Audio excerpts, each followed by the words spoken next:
Buenas tardes, que Dios les bendiga.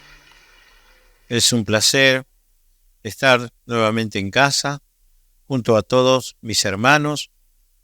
Tenemos un don de pertenencia, ¿verdad? Los que ya hace un tiempo venimos, sentimos que nos pertenecemos los unos a los otros porque somos un cuerpo. Y Dios permita que los que han venido por primera vez puedan sentirlo también. Y bueno, depende también de nosotros que se lo hagamos sentir con nuestro abrazo, nuestro saludo, nuestro cariño, como gente que ha nacido de nuevo en Cristo Jesús. En la iglesia nadie hace pagar derecho a piso. En cualquier otro lugar, sí. Vas a un club y te hacen pagar derecho a piso. Vas a un trabajo, ¿es verdad? Te hacen pagar el derecho a piso.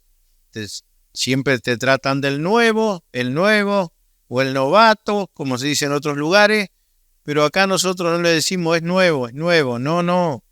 Somos todos hijos de Dios, ¿sí? Somos todos hijos de Dios y somos hermanos en Cristo. Cuando no nos sabemos el nombre bien, nos decimos hermanos, ¿verdad? Porque eso es lo que somos.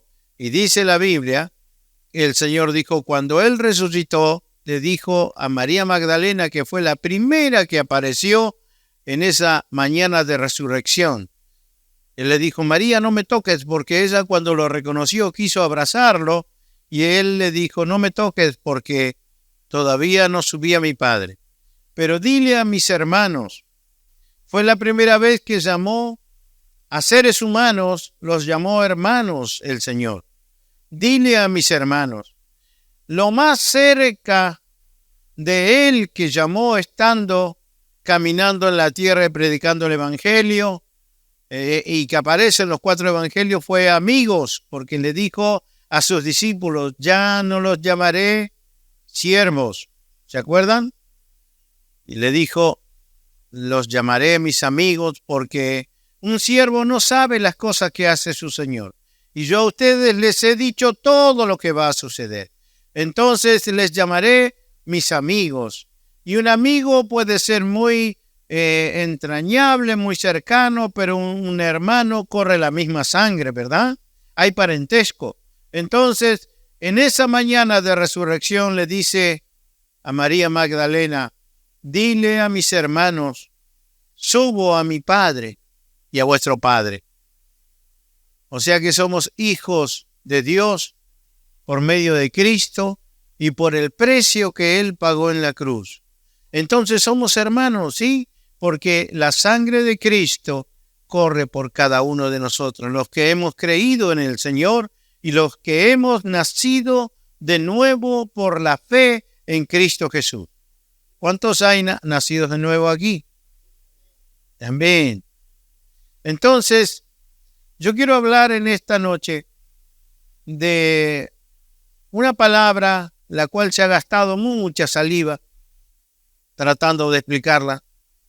Y con la ayuda del Señor no digo, acá llegó la iluminación, sino voy a decir lo que el Señor ha puesto en mi corazón. Y a medida que he venido en este último tiempo teniendo realidades espirituales, he venido teniendo experiencias, no solamente mías, sino de mis hermanos y de lo que veo que el Señor está haciendo. Quiero hablar en Apocalipsis capítulo 3, versos 15 y 16. Allí el Señor habla de un cierto grupo. Dice la palabra del Señor en la vieja versión, Reina Valera, dice, serán vomitados de la boca del Señor. Están en el cuerpo, y del cuerpo nadie puede vomitar algo que no está dentro de su cuerpo y de su organismo, ¿verdad? Para vomitar algo tiene que estar dentro tuyo. Y el Señor dice, los vomitaré de mi boca. O sea que están dentro del cuerpo del Señor. Dice Apocalipsis capítulo 3, versos 15 y 16. Yo sé todo lo que haces, que no eres ni frío ni caliente. ¿Cómo quisiera que fueras lo uno o lo otro? Pero ya que eres tibio, ni frío ni caliente, te escupiré de mi boca, dice esta versión. O sea, estás dentro mío y te escupiré de mi boca. O te vomitaré, dice la otra versión. Como quiera usted. Pero saldrá en un momento, y quizás en el momento más apremiante, el Señor lo va a sacar. Muchos atribuyen que en el rapto de la iglesia va a suceder esto. Sin embargo, la Escritura no lo registra en qué tiempo será. Pero se entiende o se puede llegar a la conclusión que será cuando Cristo venga a buscar su iglesia. ¿Cuántos saben de esto? Yo creo que todos. ¿O hay alguien que no sepa de esto y diga, pastor, yo no sé de esto? Puede levantar su manito con confianza porque le explicamos, ¿sí? Porque mi interés es que todos vayamos al hogar entendiendo lo que se dijo aquí, porque de lo contrario no sirve. No sirve juntarse y que haya alguien que hable y que yo no le entienda nada y me voy a mi casa y dije, ¿de qué me sirvió ir ahí? Por eso es que el predicador, sea quien sea, el que predica en la calle, donde sea, trace bien la palabra de verdad. Hace unos días Dios me eligió y me ayudó para predicar en una convención nacional. Y esto lo dije, sabe que salió de mi corazón. Decirlo, que el predicador debe trazar bien la palabra de verdad. Tiene que saber que la Escritura a qué gente se está refiriendo. No toda la Biblia habla para mí. Habló en otro tiempo para otra gente. Yo lo que puedo sacar extractos de enseñanza de eso, pero lo que se aplica directamente a mí está en las cartas apostólicas. ¿Cuántos sabían esto? ¿Sí? Déjeme decirle otra cosa. Los 4 evangelios relatan la vida del Señor Jesucristo con respecto a Israel. O sea, otra cosa, las parábolas de Jesús no son para los gentiles, que somos nosotros. Los argentinos, los chilenos, los paraguayos, los brasileños, no son para nosotros. Se sacan enseñanza y se aplican, pero no están directamente relacionadas con nosotros. Es por eso que Mateo 24, cuando dice, y este evangelio del reino será predicado a todas las naciones, entonces vendrá el fin. No se lo está diciendo a la iglesia, se lo está diciendo a Israel. También cuando dice, cuando vean la abominación desoladora, huyan a las montañas y rueguen que ese día no sea sábado, ni sea, dice, invierno. Hay de las que estén embarazadas y las que estén criando hijos. Esto no se lo dice a la iglesia, porque es un tiempo de huir. Está hablando la Biblia que Jesús mismo está diciendo tendrán que huir por los campos, a esconderse porque viene una catástrofe sobre ellos en el tiempo de la tribulación. Pero no es para nosotros. Si nosotros tomamos todo, nos hacemos una ensalada en la cabeza. Y si el predicador le da lo mismo hablarme de eso y atribuirlo a mí y enseñarme sobre eso y decirle, tienes que orar para que ese día no sea un día sábado, ¿qué tengo que ver yo con el sabbat? No soy judío, no soy israelita. ¿Se entiende? O sea que tenemos que pararnos en la Escritura en el tiempo correcto y en el lugar preciso, porque si no estoy leyendo la correspondencia de otro. Mi palabra, la que está dirigida a mí como iglesia de Cristo, está en las cartas apostólicas. El libro de los Hechos relata los hechos de la primitiva iglesia y sí, ahí es como que encuentro más identidad. Pero aún ellos no entendían la gracia del Señor a pleno, porque un Pedro se para en la casa, en la puerta de Cornelio, y siente como que está transgrediendo la ley de Moisés al pararse en la casa de Cornelio, que era un romano, porque un judío no podía entrar a la casa de un romano. Entonces tenemos que entender que fue los pasos que fue dando la iglesia hasta encontrarse con el evangelio que hoy hemos creído. que hoy predicamos, que hoy se enseña. Y en este lugar precisamente se enseña que es el evangelio de la gracia. Muchos lo confunden con el evangelio del reino que mandó a predicar el Señor Jesucristo. Y mucho se habla de las enseñanzas, vuelvo a decir, de lo que el Señor Jesucristo, nuestro Señor Jesucristo, dio en los 4 evangelios, pero esto estaba destinado a Israel. Si usted puede ver Mateo capítulo 10, verso 5, el Señor envía a 12, sus 12 discípulos, pero la recomendación que les da es, por camino de gentiles no vayas. ¿Sabe quién eran los gentiles? Nosotros. Y a sus discípulos les dicen, no vayan por un camino de gentiles, porque no es para ellos. Este mensaje que yo les estoy dando no es para ellos.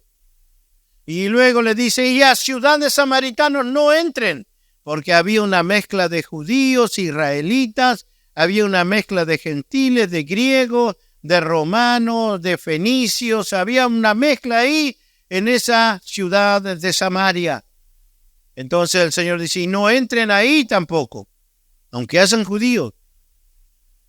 ¿Por qué? Dice, porque este evangelio es solo para las ovejas perdidas de la casa de Israel. ¿Qué evangelio? El evangelio del reino. Este evangelio consistía en 3 puntos. Uno era heredad o tierras. ¿Qué es lo que están peleando hoy en la Franja de Gaza? La Franja de Gaza, que por miles de años Israel ocupó bajo cuando el Señor distribuye la tierra por medio de no Moisés, sino Josué. Y Josué, él entrega parte de ese territorio al pueblo de Israel. Pero ese territorio le pertenecía ¿a quién? ¿Saben ustedes? A los filisteos, que eran cananeos. Eran pueblos que vivían ahí y los filisteos eran los que vivían en ese lugar. ¿Saben quiénes son los palestinos de hoy, los modernos palestinos? Descendientes de esos filisteos. Nada más que cuando Roma estuvo Israel bajo el gobierno romano, Roma le puso Palestina a lo que es la tierra de Gaza. Pero mucho tiempo, y por mucho tiempo, eso perteneció a los filisteos hasta que Israel tenía que tomar posesión de ellos. El Señor le dijo por medio de Josué, por cuanto no te has esforzado, por cuanto no has peleado y no has conquistado la tierra que yo te di, esos enemigos que quedaron serán como una espina en tu talón. Siempre estarán molestando. En el tiempo de Sansón, ¿sabe de qué ciudad era las que Sansón arrancó las puertas? De Gaza. Él arrancó las puertas de Gaza y se las llevó a la montaña porque lo estaban persiguiendo y esa era una ciudad filistea. En ese lugar, lo que hoy es Palestina, Sansón muere derribando el templo, las columnas del templo. Todos sabemos en las películas que Sansón se apoya en las columnas y cae el templo de Dagón y mueren muchos filisteos, pero era Gaza, lo que hoy es Palestina, y siguen peleando por ese lugar hasta el día de hoy. ¿Por qué? Porque Israel no se esforzó. En su tiempo Dios se lo había dado y hoy sigue peleando por el mismo territorio. Se dice que Israel, eso es de Israel. También se puede decir que originalmente era de los mismos que están habitando la tierra. O sea, es un conflicto. Israel no se esforzó y no sacó a los enemigos de Dios de ahí. Hoy, hasta el día de hoy, tiene que sufrir con eso. Todo tiene un tiempo, hermano. Todo tiene un tiempo. Por eso, llegado el tiempo, es el tiempo señalado, tenemos que esforzarnos, ponernos en pie y luchar por las cosas que el Señor nos ha dado. Pero hoy vamos a hablar de una palabra y de este nuevo evangelio, que no es nuevo, es el evangelio primitivo que el Señor dio. El primer evangelio fue el evangelio del reino, que se tendrá que predicar todavía. Dijimos que ese evangelio consistía en tres. El primero es tierras. El Señor le dijo a Abraham: a ti te daré esta tierra y a toda tu descendencia, ¿verdad? Y será un pacto perpetuo. A ti te la daré, la tierra prometida. Eso es uno de los puntos del evangelio del reino. Segundo punto, el Señor les prometió un Mesías. ¿Cuántas veces nosotros cantamos en nuestros templos: Mesías, Mesías, Jesús es el Mesías? ¿Hemos cantado eso? Sí. Y nos gustan las canciones hebreas y le mandamos todo esto. Pero a nosotros no se nos prometió Mesías. Por eso tenemos que abrir los ojos y estudiar la palabra. A nosotros, a Israel sí se le prometió un Mesías, el rey ungido, que tendría que levantarse del trono de David y sería su gobierno sin fin, dice la Biblia, que es el Cristo, es el Mesías, es el que iba a gobernar eternamente sobre la casa de Jehová. Y tercero, dice que Dios les prometió un gobierno, ser cabeza de naciones, que todas las naciones vendrían y rendirían tributo en Israel y mayormente en Jerusalén. Todo esto, estos tres puntos comprenden el reino, el evangelio del reino. Eso no es para nosotros. Eso no es para nosotros. Por eso el Señor les dijo: no vayan por caminos de gentiles, porque no es para ellos, no era para los griegos, no era para los romanos, no era para los egipcios, esto era solo para Israel. Por eso el Señor les dice: esto es solo para las ovejas perdidas de Israel.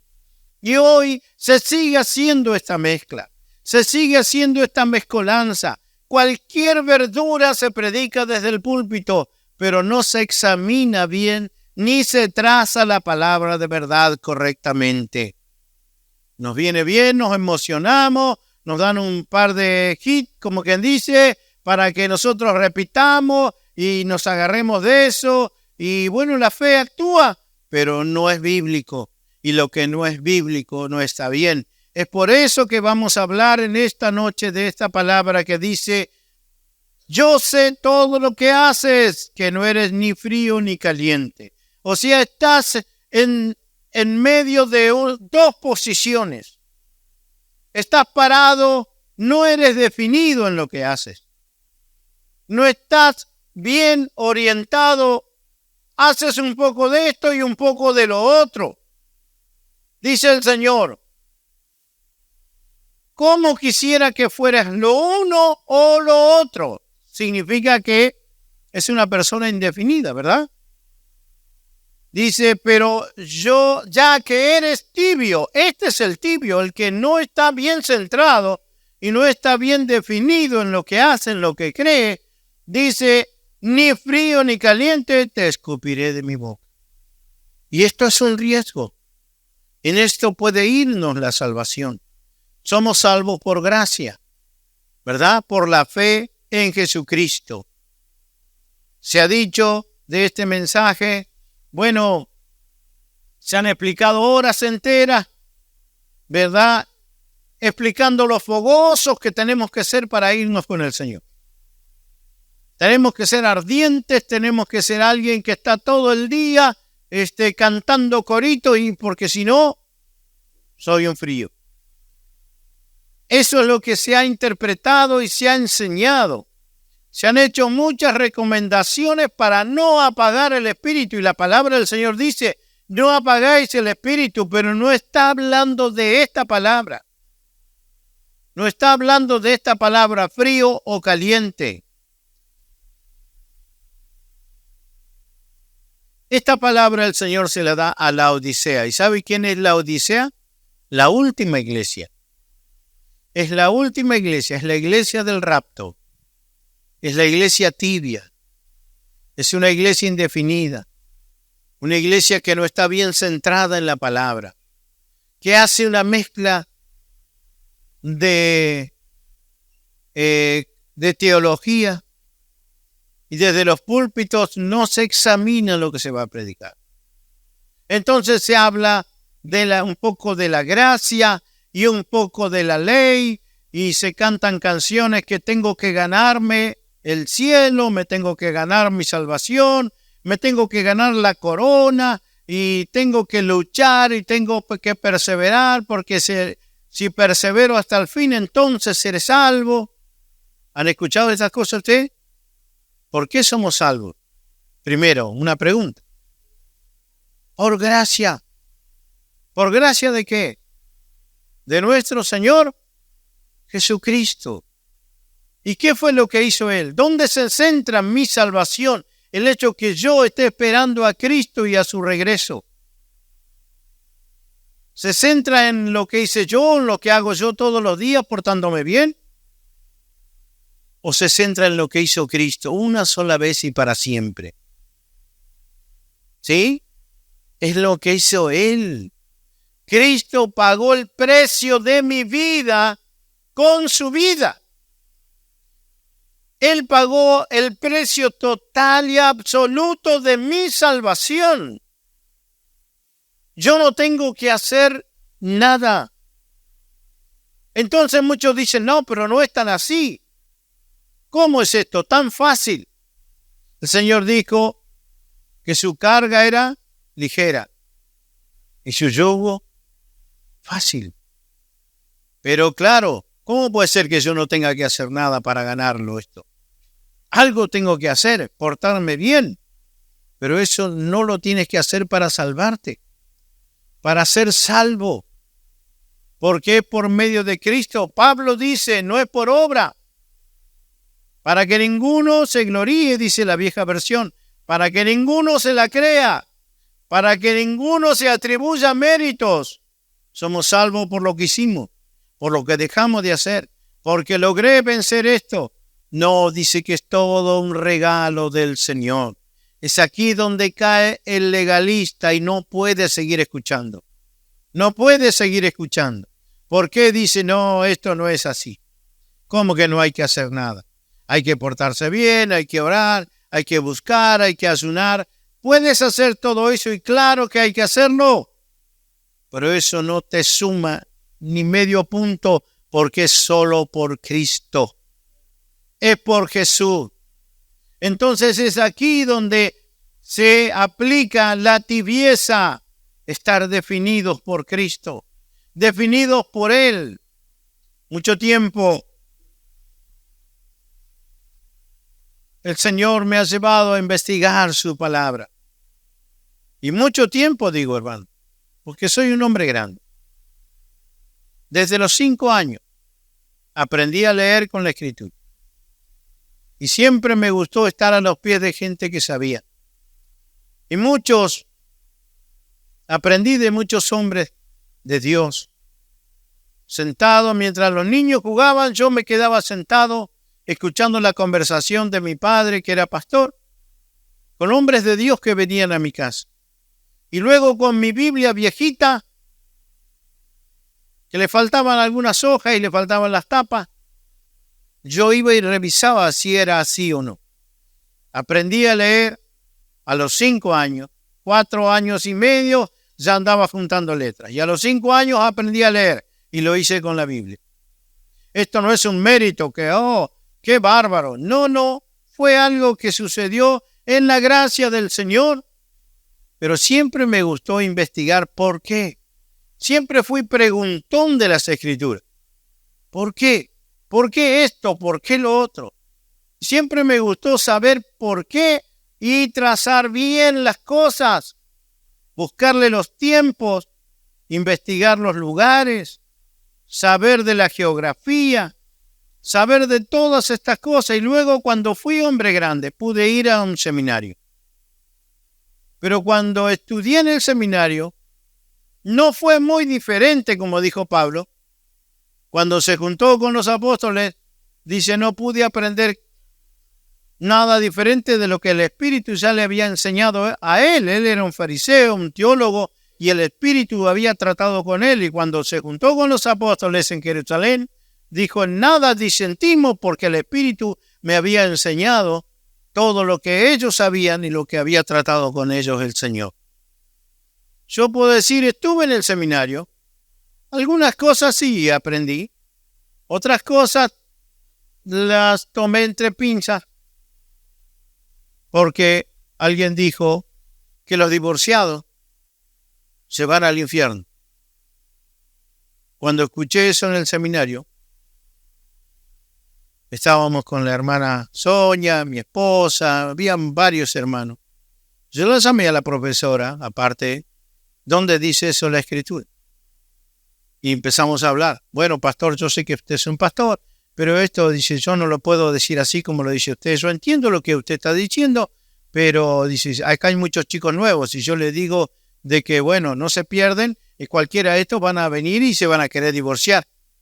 Digo, no es así, esto es el seminario.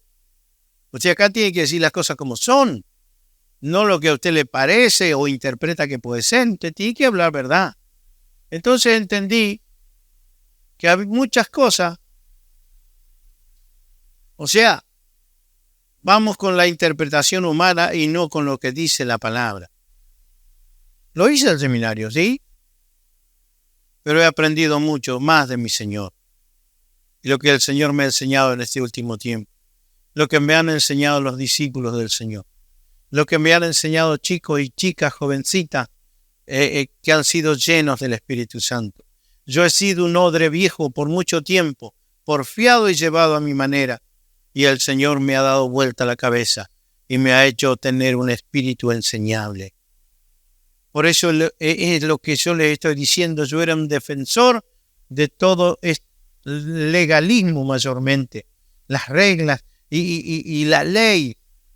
Pero el Señor me ha enseñado que es por gracia, que no tengo que hacer nada. Busqué mucho tiempo sobre las vírgenes prudentes y lo comparaba con la iglesia. Ninguna de estas parábolas tiene que ver con la iglesia. Sacamos enseñanza, vuelvo a decir, pero no está hablando de la iglesia. Estos son convidados, esto es Israel. Todas las parábolas de Jesucristo fueron dadas a Israel. Ellos son los convidados a las bodas. Ellos eran los convidados que estaban en primera fila y se negaron a estar en la boda, ¿verdad?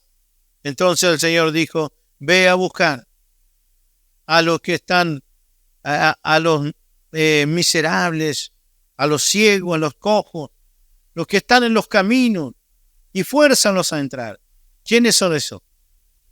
Nosotros, hermanos, los que no éramos, los que no estábamos, los que no éramos dignos, somos nosotros. Pero los convidados a las bodas perdieron su oportunidad. Sí, el Señor no los ha descartado, pero sí otro ocupó su lugar. Fuimos nosotros. Por eso nosotros, hermanos, creemos que el Señor Jesucristo nos salvó por su muerte. ¿Cuándo? Cuando Él murió en la cruz. Cuando Él entregó su vida en la cruz. Él perdonó nuestros pecados. Dice 1 Corintios 15:3, que de acuerdo a como está escrito, de acuerdo a las Escrituras, dice que Cristo fue crucificado, murió, dice, fue sepultado y resucitó al tercer día, de acuerdo a como estaba escrito en las Escrituras. Pablo dice, esto lo aprendí y esto se los enseño a ustedes. Nosotros fuimos salvos por el Señor Jesucristo, lo hemos dicho muchas veces. Pero ¿cuándo el Señor nos salvó? Hubo algo especial que pasó en la crucifixión. El Señor derramó su sangre. El Señor fue martirizado. El Señor fue azotado. Fue tal vez, ¿cómo se dice? Torturado. Pero el Señor nos salvó en un periodo que dice la Biblia, desde las 12 del mediodía hasta las 3 de la tarde. Hubo un hubo una oscuridad en Lucas 23:44. Así está. Dicen, ya era alrededor del mediodía y la tierra se llenó de oscuridad hasta las 3 de la tarde. Es como que el sol se oscureció, la luz del sol desapareció. Y de repente la cortina del santuario del templo se rasgó por la mitad. Jesús no había muerto todavía. Está hablando de que Jesús está colgando en la cruz y aún respira.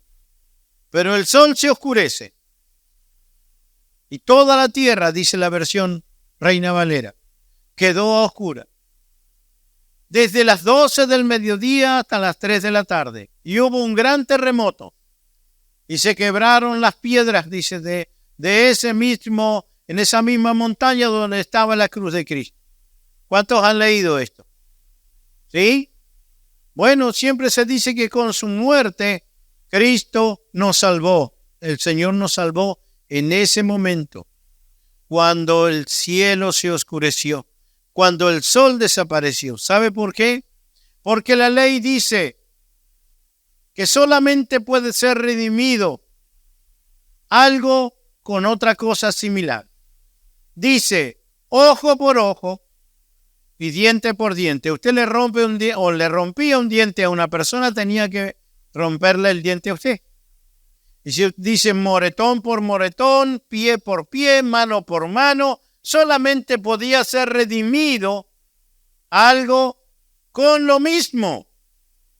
Y la Biblia dice, el alma que pecare, esta morirá. Entonces, cayó bajo el juicio de Dios. ¿Con qué podía ser redimida esa alma? Con otra alma. No se podía redimir con sangre un alma. Tenía que ser redimida de acuerdo a la ley con otra alma. Y no la ley de Moisés, la ley de Dios. Con otra alma. Cuando a Israel se le da la sangre de los animales para el perdón de los pecados, eso solamente podía cubrir los pecados del pueblo de Israel.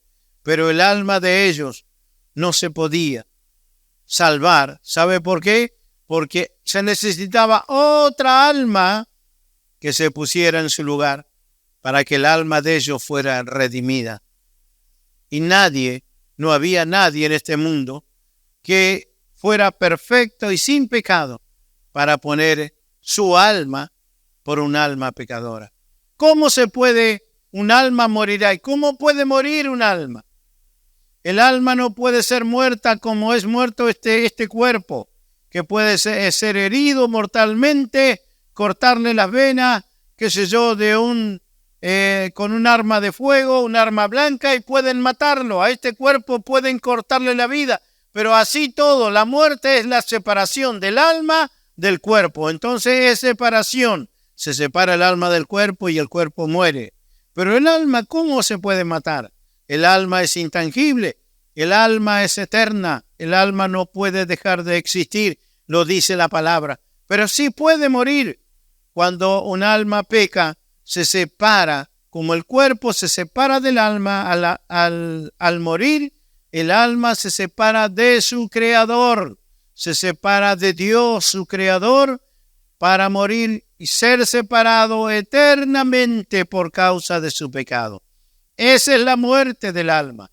¿Cómo alguien podía poner su alma cuando todos los hombres habían pecado?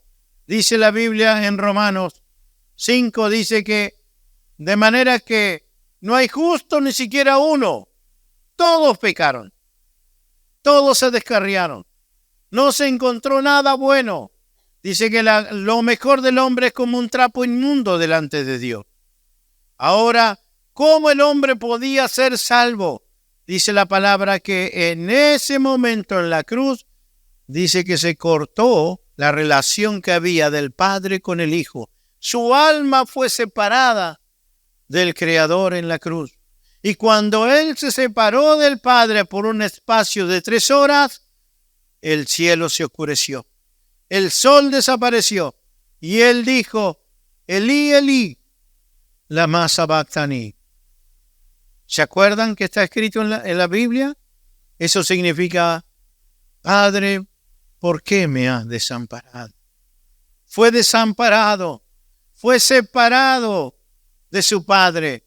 Quedó solito, aislado, solo, colgando de esa cruz. Y esa separación fue la muerte del alma del Señor Jesucristo, que la dio en pago por nuestra alma. ¿Cuándo nos salvó el Señor? En ese momento, de las 12 hasta las 3 de la tarde, que estaba colgando, aún respiraba, pero fue separado de su Padre. Y entonces ese portal que estaba sobre Cristo toda su vida se cortó. Y el cielo, dice, se cerró para el Señor. Y hasta el sol se oscureció. Ahí fuimos salvos. Entienda eso. Fuimos salvos, dice la palabra, por su muerte. La muerte que fue separado de su Padre. Su alma, con su alma, nos salvó a nosotros. Fuimos salvos por su muerte. Su sangre, dice que está para propiciación de nuestros pecados. Dice Primera de Juan, capítulo 2. Es la propiciación necesaria para nuestros pecados cuando nosotros nos equivocamos, pecamos delante del Señor, hacemos algo que no está bien, confesamos nuestra maldad, nuestros pecados, y el Señor dice, aplica su sangre, porque la sangre fue dada para el perdón de los pecados. Dice Hebreo, sin sangre no hay remisión de pecados. Remisión es de remitir, alejar los pecados.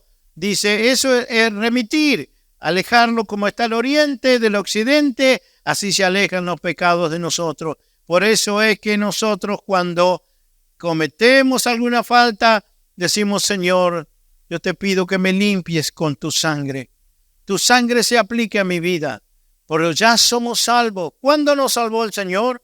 En la cruz, cuando Él se separó del Padre por un espacio de 3 horas.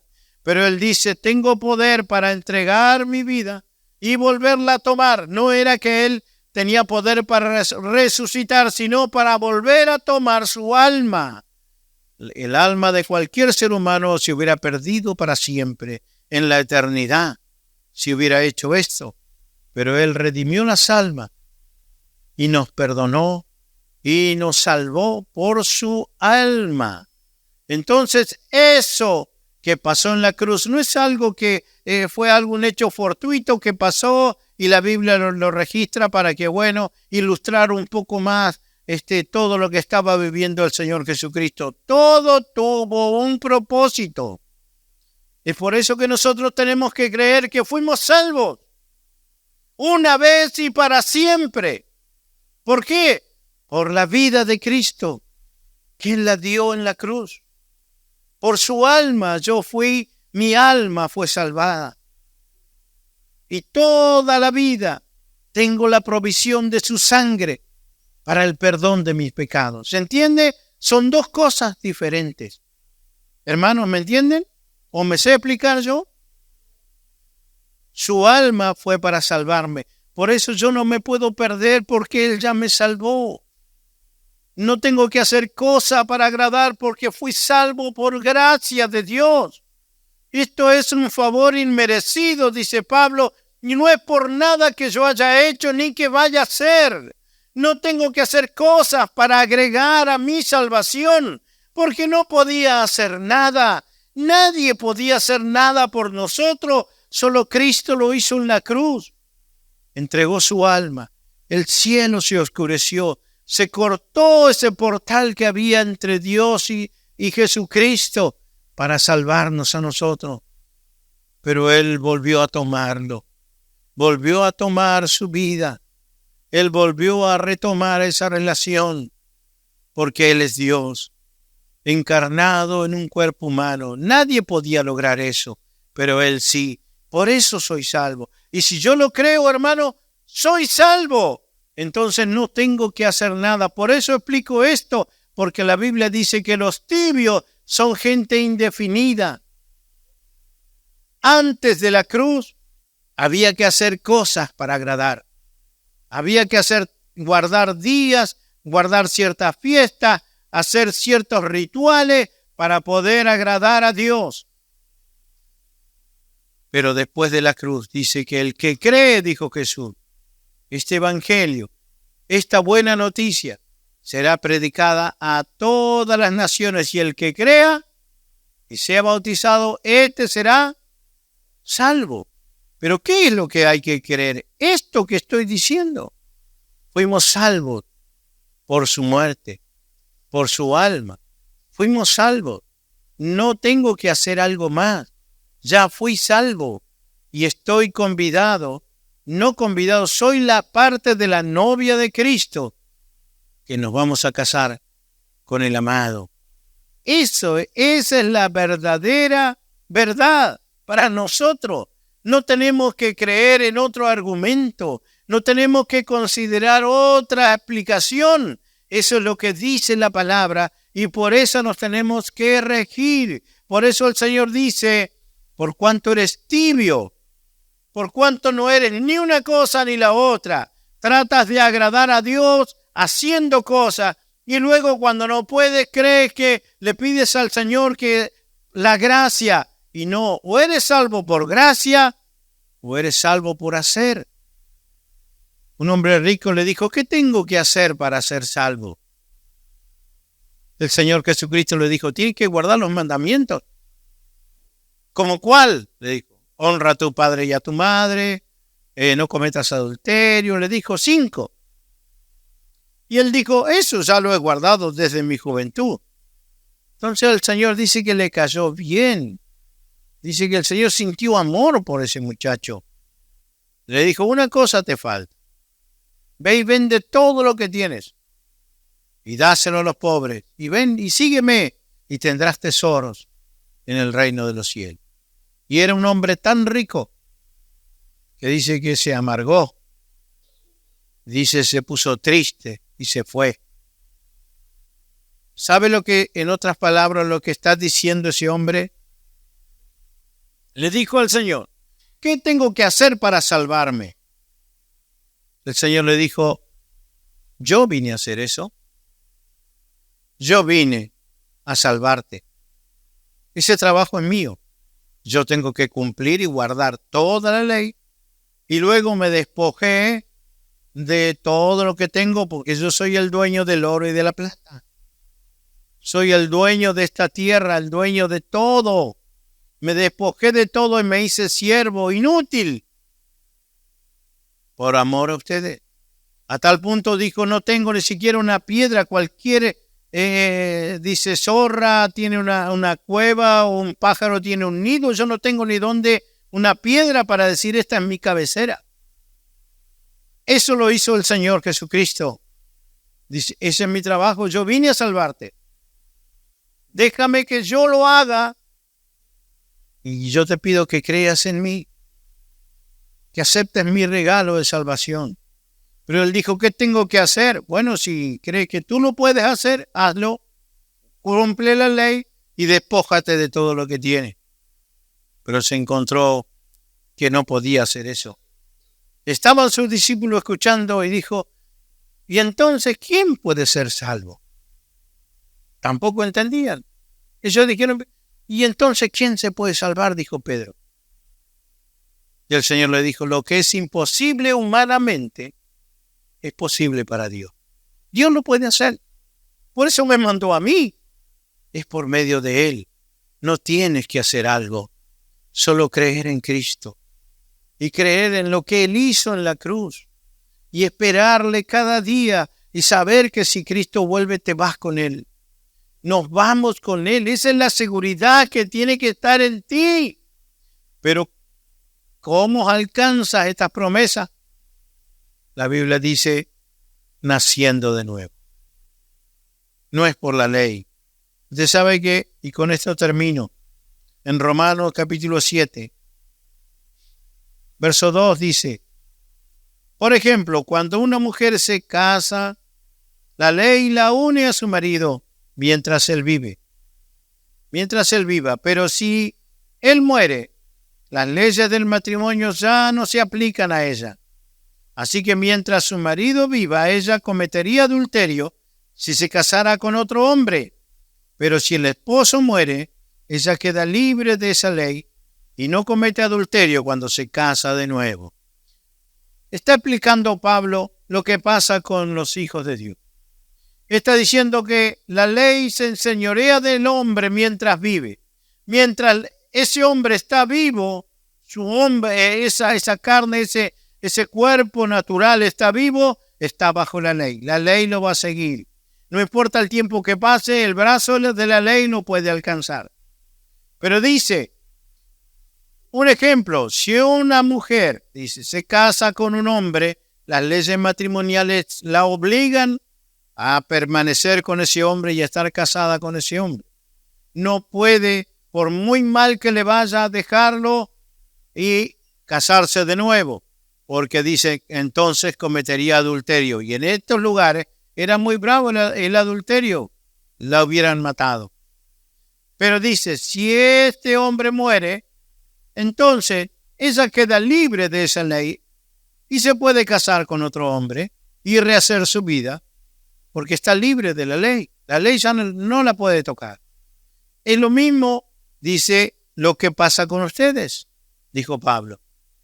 Mientras el hombre esté vivo, ¿qué quiere decir? Mientras esta carne no muera con Cristo, mientras siga tratando de ganarme mi salvación, si yo quiero creer en la gracia y en el Señor Jesucristo, soy un adúltero espiritualmente.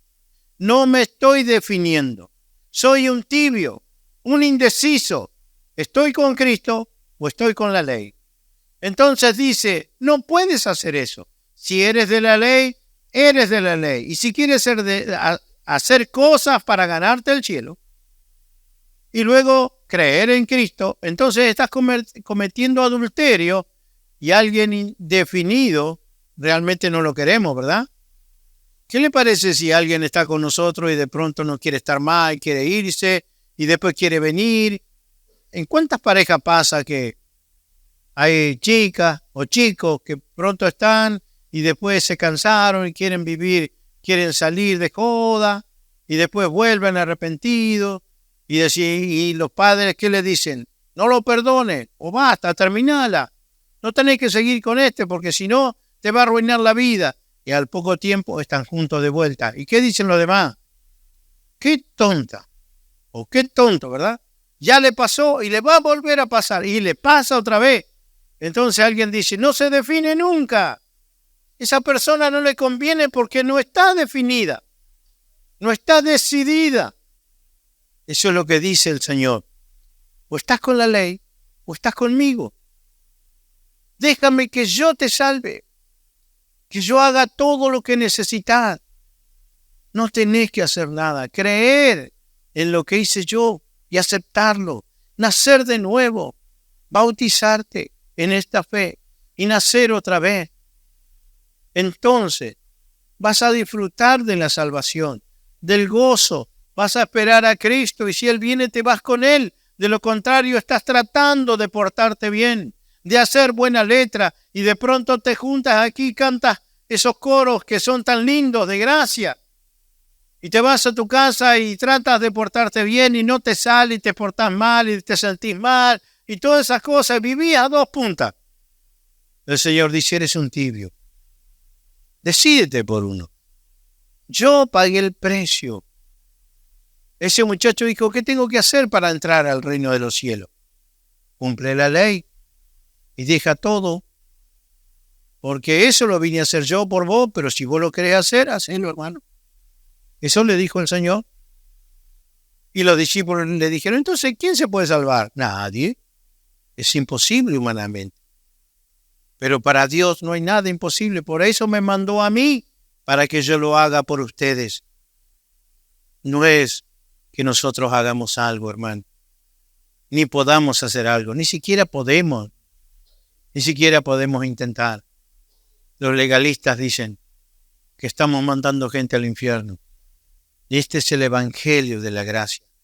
Pablo le dijo a los Gálatas, estoy sorprendido que tan pronto os hayáis extraviado del verdadero evangelio, de la verdadera buena noticia, que se quieran volver otra vez a las leyes, a vivir otra vez bajo ordenanza, cuando Cristo pagó el precio por ustedes. Esto no es para Israel, esto es para la iglesia. Los evangelios no son para nosotros. Varias y casi todo lo que está escrito en los evangelios no es para los gentiles, es para Israel. Pero esto que yo les estoy hablando, el evangelio de la gracia, no es para Israel, es para nosotros. Aprovechemos esta puerta de entrada que el Señor nos dio gratuitamente sin que nos cueste nada. Por eso dice el Señor, yo sé todo lo que haces. Yo sé todo lo que haces.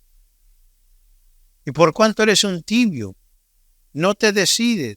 Ojalá fuese frío de la ley. Ojalá fueras caliente, me amaras a mí y estuvieras contento de que yo te salvé. Pero por cuanto eres tibio, te escupiré de mi boca. Por cuanto no te decides, hay que entregarse de corazón, hermano. Y todos esos que le dicen, tiene que hacer esto, tiene que hacer lo otro, toda esa regla. No soy un hombre que me he criado suelto y, usted sabe, mi vida ha sido como en un convento. ¿Y qué saqué de todo eso? Me frustré. Una juventud, una adolescencia, sin brillo, tratando de llegar a ser alguien que nunca lo logré. Porque humanamente es difícil vivir el evangelio y portarse bien, si no es por su gracia, si no es porque Cristo ya lo alcanzó para nosotros. Esa es la verdadera buena noticia que es el evangelio. Es salvación por fe.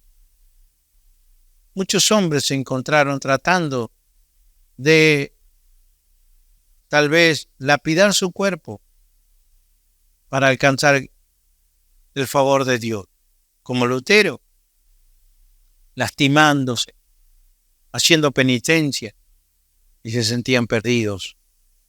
Hasta que un día ese Lutero se encontró con el libro de Romanos, y el Señor le dijo, el justo por la fe vivirá. El justo vivirá solo por fe.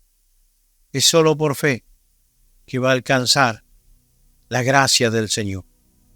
Cuando ese hombre se encontró con eso fue una revolución que revolucionó la Iglesia Católica hasta el día de hoy. Esos son los padres del Evangelio de la Gracia de nuestro tiempo. ¿Cuánto tuvieron que sufrir? Mucha gente. Tenían que pagar indulgencia, ser abusado de los religiosos de ese tiempo, hasta que el Señor demostró la palabra a un hombre, Lutero, y él la tradujo para todo el mundo secular de ese tiempo, y comenzaron a entender la palabra. Hoy siguen esclavizándonos a ritos y a costumbres, a que usted no se puede poner esto, no se puede poner lo otro. Son policías de la vestimenta ajena, de la conducta ajena. Esto no sirve. Cristo tiene que vivir en mí. Y Cristo en mí, no hay lugar para el pecado. Pero de verdad, Cristo viviendo en mí, no hay lugar para el pecado. Lo que nunca pude vencer. Hemos visto en este tiempo drogadictos dejar la droga cuando lloraban porque no la podían dejar. Borrachos alcohólicos, dejar el vicio y tenerle asco al alcohol y no poder sentir nada. Eso lo hace el Señor. Dios lo puede hacer. Hombres adúlteros, mujeres adúlteras, realmente lujuriosos, el Señor los ha cambiado y los ha santificado y los ha traído a una nueva vida, transformados, no corregidos, no restaurados. Como se ha dicho en muchos lugares que el Señor te restaura, el Señor te transforma. No es lo mismo.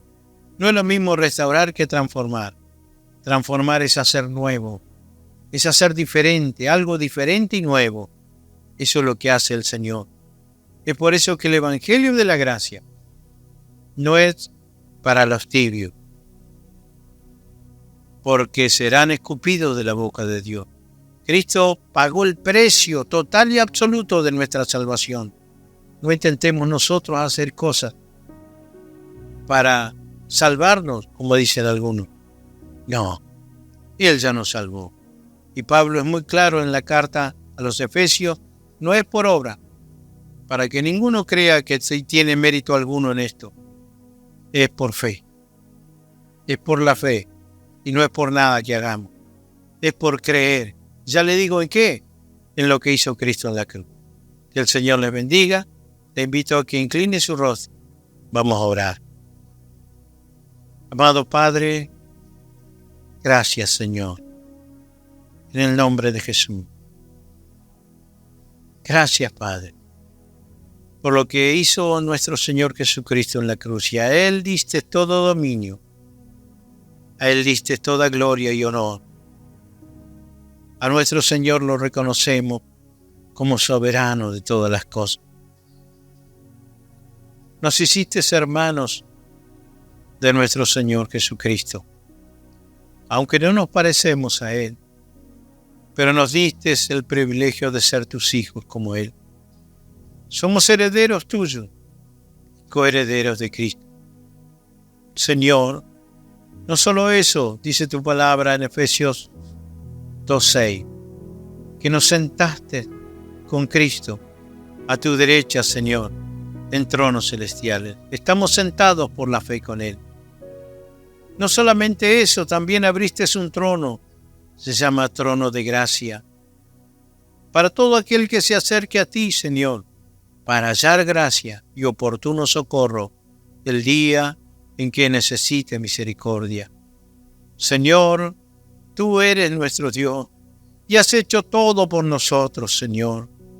Hay convidados que despreciaron la oportunidad, pero hay escogidos, Señor, que hemos creído en la gracia de Cristo Jesús. Señor, y en esa gracia, Señor mío, nos paramos cada día. Aunque tengamos luchas, aunque pasemos por dificultades, pero esa gracia nos sostiene y crecemos en la gracia, Señor, aprendiendo cada día. Lo que tú hiciste fue transformar nuestras almas, Señor, en cuerpos que se van envejeciendo, como dijo Pablo. Aunque el hombre exterior vaya envejeciéndose, el hombre interior se renueva, porque hemos nacido de nuevo, Señor, y esperamos tu venida. Esperamos tu regreso, Señor, y nos vamos contigo. Señor, que en esta noche hayan definido todos aquí, y si hay alguno que cree que tiene que lograr algo para ser aceptado, el mensaje es que no tiene que hacer nada, solo creer en lo que hizo Cristo en la cruz. Padre, bendigo, Señor, esta asamblea. Bendigo a mis hermanos. Bendigo a esta iglesia, Señor. Padre mío, con fe, con esperanza y con ese amor por ti y por tu palabra. Gracias, Señor, en el nombre de Jesucristo, nuestro Señor y Salvador. Amén y amén. Dios les bendiga.